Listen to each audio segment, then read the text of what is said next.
الحمد لله عز وجل، والصلاة والسلام على رسوله الأجمل وعلى آله وصحبه الأكمل، أما بعد. فقال الله تعالى: أعوذ بالله من الشيطان الرجيم، إنما يخشى الله من عباده العلماء. وقال النبي صلى الله عليه وسلم: العلماء ورثة الأنبياء، أو كما قال عليه الصلاة والسلام. আজকের মহতি সভার শ্রদ্ধেয় মাননীয় শিক্ষক মহাশয় ও বিচক্ষণ বিচারক মণ্ডলী ও সর্বশ্রেণীর শ্রোতাবৃন্দদের সম্মুখে উলামা সমাজের দায়িত্ব ও কর্তব্য সম্পর্কে আলোকপাত করার উদ্দেশ্যে দণ্ডায়মান হয়েছে।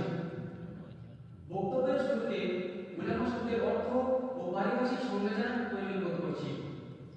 সুতরাং উলামা শব্দের অর্থ হল শিক্ষিত বা জ্ঞানী, এবং পারিভাষিক অর্থে উলামা সেই সমস্ত মহান ব্যক্তিদেরকে বলা হয় যারা এমন জ্ঞান জ্ঞানী অর্জন করেছেন যা দ্বারা মহান রব্বুল আলামিনের সমস্ত গুণ বিশেষণের সঙ্গে চিনতে ও জানতে পারা যায়।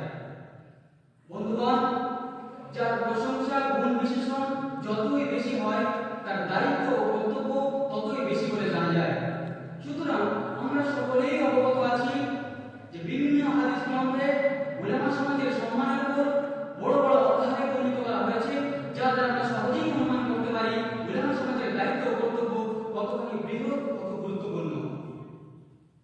এক কথায় বলা যেতে পারে, মহান রব্বুল আলামিন যেমন যুগে যুগে নবী ও রাসূল পাঠিয়েছিলেন সমাজ ও জাতির কল্যাণ সাধনে ও হেদায়েতের মানব সম্প্রদায়ের সঠিক পথে নির্দেশনা দিতে, ঠিক অনুরূপভাবে সেই সমস্ত কল্যাণ সাধনে নবীদের উত্তরাধিকারী সূত্রে উলামাদের উপর আরোপ হয়। তাই উলামা সমাজ হল ইসলামের ধারক ও বাহক, এবং উলামা সমাজের কাছে আছে ইসলামের উপস্থাপনা ও ব্যবস্থাপনা।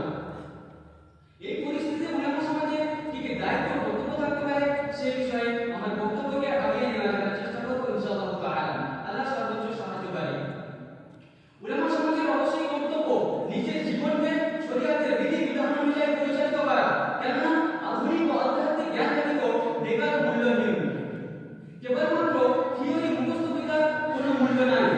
যেমন কোনো বিজ্ঞানী বিনা প্র্যাকটিক্যালে কোনো কিছু আবিষ্কার করতে পারে না, যেমন কোনো ইঞ্জিনিয়ার বাস্তব অনুশীলন ছাড়া বিল্ডিং বানাবে না, কিছুই তৈরি করতে পারে না, ঠিক অনুরূপভাবে কোনো আলিম আমল ব্যতীত নিজের ইলম দ্বারা নিজে উপকার অর্জন করতে পারে না, এবং বিশ্ব সমাজ তার থেকে কোনো উপকার অর্জন করতে পারে না। তাই উলামা সমাজকে সতর্ক করতে আল্লাহ তাআলা কোরআনের মধ্যে বলেন, ইয়া আইয়ুহাল্লাযীনা আমানু লিমা তাকুলুনা মা লা তাফআলুন। You never say something you would never do yourself. হে বিশ্বাসী বান্দাগণ, তোমরা এমন বাক্য প্রয়োগ করো না যা তোমরা নিজেরাই কখনো প্রতিষ্ঠিত করতে পারো না। তাই উলামা সমাজের অবশ্যই কর্তব্য নিজের জীবনকে শরীয়তের বিধি বিধান অনুযায়ী প্রথমে প্রচলিত করা, এবং তারপরে শরীয়তের বিধানকে জনগোষ্ঠীর মাঝে উপস্থাপন করা। উলামা সমাজ যখন জনগোষ্ঠীর মাঝে ব্যবসায় হতে থাকে, তখন লা তাকরাবু যিনা ইন্নাহু কানা ফাহিশাতান ওয়া সাআ সাবিলা, এর দ্বারা জিনা ব্যবসা থেকে দূরে রাখবে। এবং যখন মদ্যপান হতে থাকে, তখন কুল্লু মুসকিরিন হারাম, এর দ্বারা মদ্যপান থেকে দূরে রাখবে। যখন চুরি ডাকাতি হতে থাকে, তখন আসারি ওয়াসারি বাবু ফাকাউ আইদিয়াহুমা, হাত কেটে নেওয়ার আদেশ প্রদান করে। এবং যখন ধোঁকাবাজি ভেজাল বেড়ে যাবে, তখন মান বাসা ফারাইসে মিন্না, এর দ্বারা ধোঁকাবাজি থেকে দূরে রাখবে। যখন ধন দৌলতের জন্য আশায় করে বাতিল ধর্মের দিকে অগ্রসর হতে হবে, তখন উলামা সমাজের কর্তব্য মাই ইত্তাকিল্লাহ ওয়া রাসূলুহু ফাকাদ ফাযা ফাওজান আযীমা, এর অবধারণ করা, এবং অবশেষে তাদেরকে সিরাতুল মুস্তাকিমের পথে প্রতীক বানানো। মোট কথা, বৈধ অবৈধ, করণীয় বর্জনীয়, শোভনীয় অশোভনীয়, হালাল হারাম, জায়েজ নাজায়েজ, ন্যায় অন্যায়, সুবিচার অবিচার, দিন বেদিন, ঈমান বেঈমান, সংস্কার কুসংস্কার এর মধ্যে পৃথক করে দেবে, এবং সমাজ জাতিকে শরীয়তের বিধি বিধান অনুযায়ী তাদের দৃষ্টি কালচার করে দেবে। যেমন 1500 বছর পূর্বে বিশ্ববাসীকে তোফাশল দিয়ে গিয়েছিলেন। বন্ধুগণ, আজ সমগ্র বিশ্বে ইসলাম বিরোধীরা বিভিন্ন প্রচার মাধ্যমের সাহায্যে কুরআন ও হাদিসের অপব্যাখ্যা করছে। ইসলাম ধর্মের অপমান, মুহাম্মদ সাল্লাল্লাহু আলাইহি ওয়াসাল্লাম ও সাহাবাদের ব্যাপারে মিথ্যা অমূলক অপপ্রচার চালাচ্ছে। ধন দৌলতের ব্যবসা দেখিয়ে